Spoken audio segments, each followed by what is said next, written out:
अॼु पीउ जी ॾाढी कमी महसूस थिए थी। दिल भरिजी आई आहे। दिल जो भार हल्को करण लाइ सोचां थो ॿ अखर लिखां। जवानी में पीउ खे शक जी नज़रुनि सां ॾिठो वेंदो आहे, इहो सम्झंदे त असांजे मसइलनि, तकलीफ़ुनि ऐं ज़रूरतुनि जो अहसास ई कोन अथसि। हीउ त नए दौर जी तक़ाज़नि खे सम्झे ई कोन थो। इन में कोई शक न आहे त औलाद लाइ आइडियल पीउ हूंदो आहे, पर कुझु ॻाल्हियूं जवानी में सम्झ में न ईंदियूं, या वरी असां सम्झण जी कोशिशि न कंदा। इन करे असांजे मथे ते दुनिया सां मुक़ाबले करण जो भूत सवार हूंदो आहे। जल्दी में कुझु हासिलु करण जी जुस्तजू में असां घणो कुझु विञाए बि वेहंदा आहियूं, जंहिंजो अहसासु ॾाढो देरि सां थींदो आहे। घणो करे औलाद पंहिंजे पीउ खे हिन मयार ते परखींदी आहे त घर, गाॾी, प्लाट, बैंक बैलेंस, कारोबार ऐं पंहिंजी ख़ामियुनि खे पीउ जे खाने में उछले चवंदा आहिनि।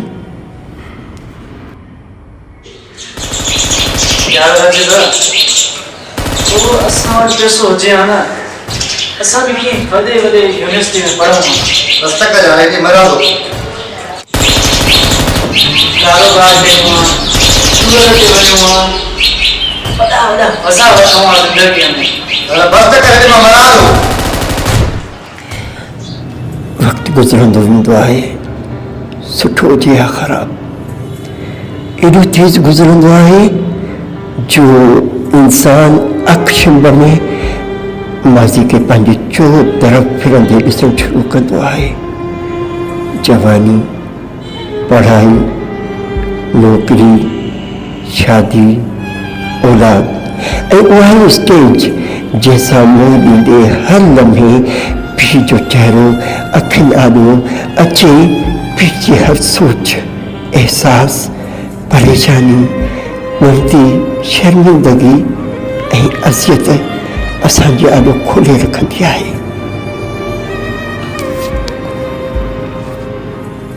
पोइ यादि ईंदा आहिनि उहे जुमिला जेके कॾहिं असां पंहिंजे पीउ जे बारे में चया हुआ।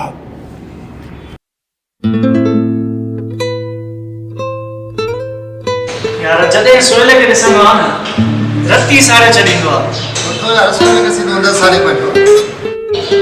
थोड़ी मेहनत करे हा न असांजो पीउ, ऐं थोड़ी बचत करे हा न, कुझु ठाहे हा न असांजे लाइ। अॼु असां बि सोयल में कारुनि ते घुमूं हा।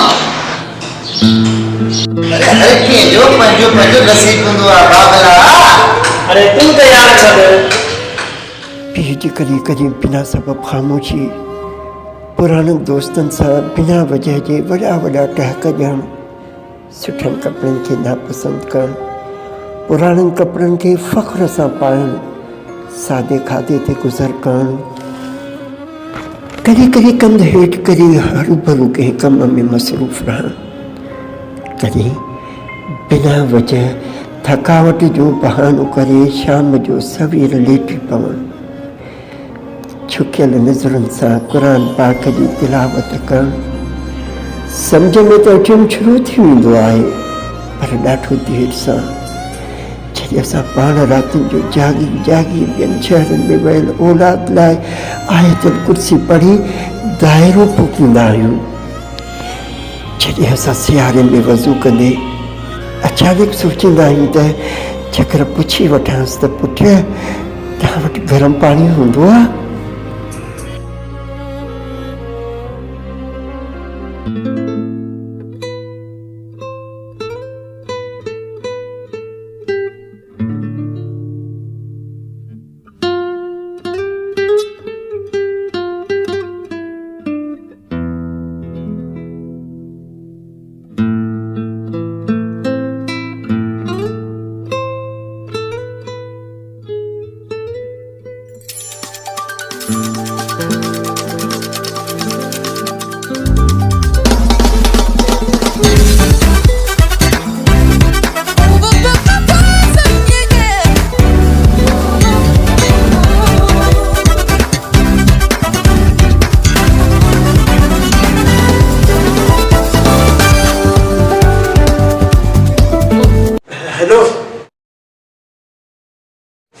सलीम जी बाबा। ख्याल से कुछ लोगों क्यों उठे ॿियो सभु ख़ैरु आहे। थदा न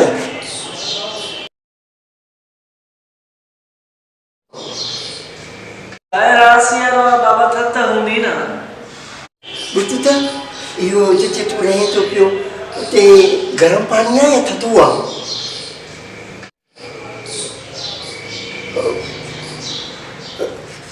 हाँ न थोड़ो गरम पानी खणी कंदो कर भला गरम पानी करे उन सां वज़ू कंदो कर हथ मुंहुं धोई त बि गरम पानी कंदो कर।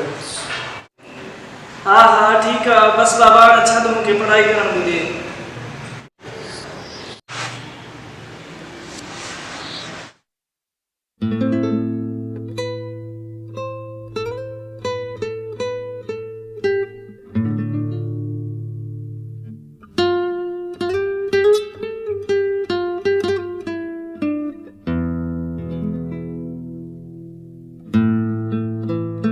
कहर जी गर्मी में जिस्म के जॾहिं रूम कूलर जी हवा लॻंदी आहे त पहिरियों एहसास दिलि में दिमाग़ में उभरंदो आहे त औलाद गर्मी में न हुजे। जवान औलाद जो मुस्तक़बिल शादियुनि जो फ़िक्र ऐं हज़ारे ताना मिलियल थकियल ऐं हारायल पीउ अलाह जे कलाम में पनाह ॻोल्हींदो आहे। तॾहिं यादि ईंदो आहे त असांजो पीउ हिकु हिकु अखर ऐं हिकु हिकु आयत वटि बीही औलाद जी सलामती ख़ुशी ऐं सुठे मुस्तक़बिल जी दुआ घुरंदो हूंदो। हर निमाज़ खां बाद ॾकंदड़ हथ मथे करे पंहिंजे लाइ न पर आलिन अखियुनि सां हिकु हिकु बचे खे अलाह जी पनाह में ॾींदो हूंदो। शाम जो सवेर कॾहिं कॾहिं कमरे जो बल्ब बंदि करे इन सोच जी ॿाहिरि में सड़ंदो हूंदो त मां पंहिंजे औलाद लाइ घणो कोन करे सघियुसि।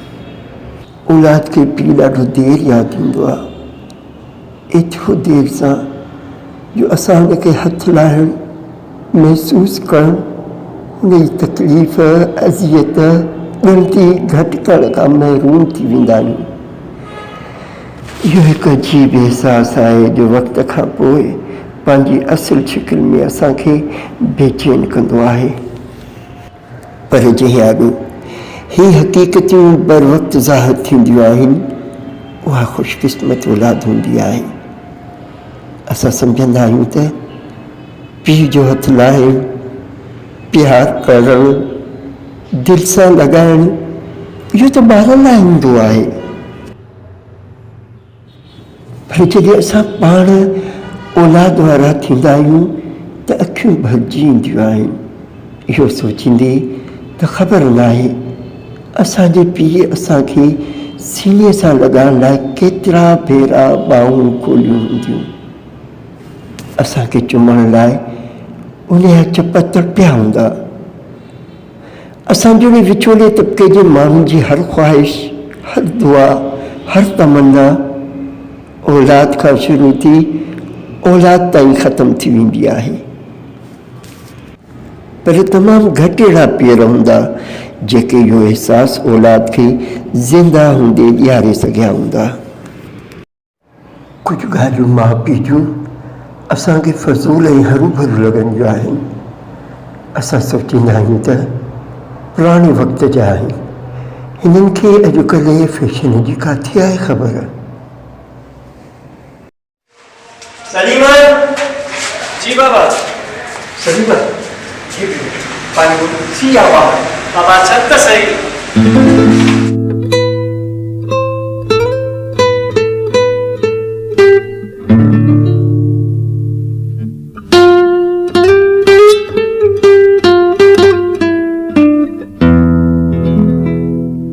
इहो हिकु मिठो सूर हूंदो आहे जेको पीउ पाण सां गॾु खणी वेंदो आहे। औलाद लाइ घणे कुझु करण जे बावजूदि कुझु न करे सघण जो खुटको आख़िरी वक़्त ताईं हिकु पीउ खे बेचैन करे थो ऐं जो सभु कुझु शिदत सां महसूसु थींदो आहे जॾहिं असां पाण पेर थींदा आहियूं ऐं कुराड़प खे पहुचंदा आहियूं। ईअं थो लॻे पीउ जे दिलि जो हाल ख़्वाहिश असांजे दिल में मुंतकिल करे थी छॾे। औलाद अगरि पीउ जी दिलि में पंहिंजे लाइ मोहबत खुलियल अखियुनि सां वक़्त ते ॾिसी वठे त शायदि यकीन अचे वञेसि त पीउ खां वधीक औलाद जो को बि सुठो दोस्त हिन दुनिया में नथो थी सघे।